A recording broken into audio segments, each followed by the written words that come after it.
Assalamualaikum warahmatullahi wabarakatuh. First of all, thank you so much for giving me an opportunity to share something. And I am Mizanur Rahman. I live in Bashansar.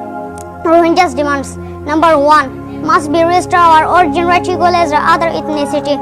Number 2. Their Rohingyas must be called Rohingyas. Number 3. Repatriation procedures must be time limited. Number 4. A staying in Myanmar transit camp must be time limited.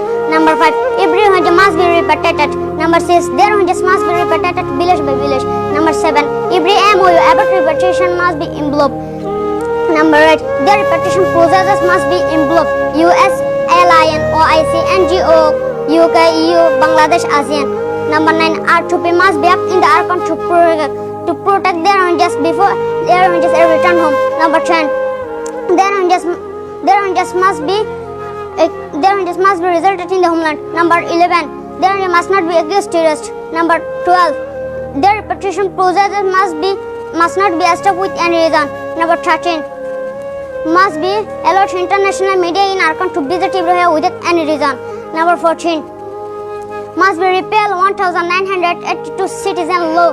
Number 15. Must be repeal IDP camp in the Archon before repatriation as reason as possible. Number 16. There must be accountability for the Rohingyas. Number 17. Must be returned Rohingyas property. Number 18. Must be confiscated from land, shrimp pond and pasture must be returned to Rohingyas. Number 19. We are Rohingya genocide survivors from refugee camp in the Bangladesh.